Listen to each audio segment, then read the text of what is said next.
አንዳንዴ እውነተኛ ፍቅርን ለማግኘት ማይሎችን መጓዝ ይጠበቅብናል። ምክንያቱም ፈጣሪ የልባችንን ግማሽ ያዘጋጀው ከእኛ በሺዎች ከሚቆጠሩ ኪሎ ሜትሮች ርቃ በምትገኝ ሌላ ሀገር ሊሆን ይችላል። ዛሬ የምናወጋችሁ ታሪክ ስለ ኢንዶኔዥያዊቷ ወጣት ዲያን እና ስለ አውስትራሊያዊው ወጣት ሉካስ ነው። ይህ ታሪክ ፍቅር የርቀትን፣ የባህልና የቋንቋን ግንብ እንዴት ሰባብሮ እንደሚያሸንፍ የሚያሳይ ሕያው ምስክር ነው። ዲያን በኢንዶኔዥያ ዋና ከተማ ጃካርታ ውስጥ የምትኖር በትልቅ ኩባንያ ውስጥ የምትሰራ ትጉህ ወጣት ናት። ከስራ ውጪ ያላትን ትርፍ ጊዜ እንግሊዝኛ ቋንቋን ለማሻሻል ትጠቀምበት ነበር። በአንድ የቋንቋ መለማመጃ መተግበሪያ አፕ ላይ በአጋጣሚ ከአውስትራሊያዊው ሉካስ ጋር ተገናኙ። መጀመሪያ ላይ ጨዋታቸው ሰላምታና ስለየሀገራቸው ባህል ማውራት ብቻ ነበር። ነገር ግን የዲያን ቅንነት፣ ደግነት፣ የሉካስ ደግሞ ሰው አክባሪነትና ቀልደኝነት በመካከላቸው ልዩ ስበትን ፈጠረ። ቀናቶች እያለፉ ሲሄዱም ያለሷና ያለሱ መዋል የማይቻል ሆነ። በኢንዶኔዥያ ባህልና እምነት መሰረት ሴት ልጅ ከውጭ ሀገር ሰው ጋር ፍቅር ስትጀምር ቤተሰብ በቀላሉ አይቀበለውም። ዲያንም ይህ ነገር በጣም ያስፈራት ነበር። ሉካስ ግን ፍቅሩ እውነተኛ ስለነበር የኢንዶኔዥያን ባህል ታሪክ አልፎ ተርፎም ጥቂት የባሃሳ የኢንዶኔዥያን ቋንቋ ቃላትን ማጥናት ጀመረ። በየቀኑ በቪዲዮ ኮል እያወሩ 2 ዓመት አለፈ። በአካል ተገናኝተው ባያውቁም ነፍሳቸው ግን ተዋህዶ ነበር። በመጨረሻም ሉካስ አንድ ትልቅ ውሳኔ ወሰነ፣ ወደ ኢንዶኔዥያ ለመጓዝ።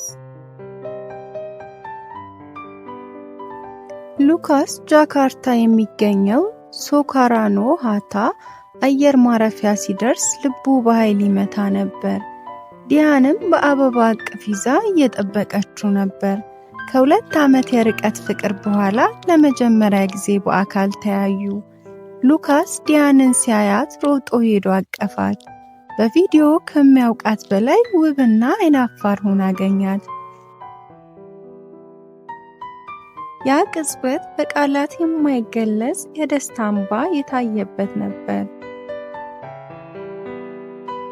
ትልቁ ፈተና ግን የዲያንን ወላጆች ማግኘት ነበር።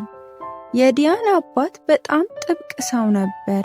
ሉካስ ግን ወደ ቤታቸው ሲሄድ የኢንዶኔዥያን ባህላዊ ልብስ ለብሶ ለአባቷ የሚሆን ባህላዊ ስጦታ ይዞ ነበር።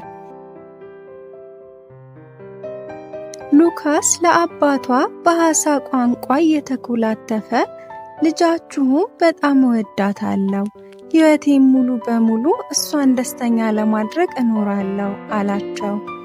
የሉካስ ትህትና የዲያንን እጅ ለመንሳት ያሳየው ክብርና የኢንዶኔዥያን ባህል ማክበሩ የአባቷን ልብ አቀለጠው። ወላጆቿም ምርቃታቸውን ሰጧቸው።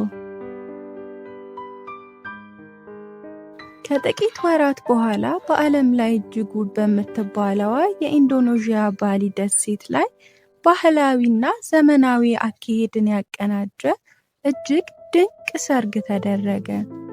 የሉካስ ቤተሰቦች ከአውስትራሊያ፣ የዲያን ቤተሰቦች ደግሞ ከጃካርታ ተሰብስበው የሁለቱን ልቦች ኅብረት አከበሩ። ዛሬ ዲያንና ሉካስ ባህልን፣ ቋንቋንና ባህርን አቋርጦ ባሸነፈው ፍቅራቸው በአውስትራሊያ ደስተኛ ሕይወትን እየመሩ ይገኛሉ።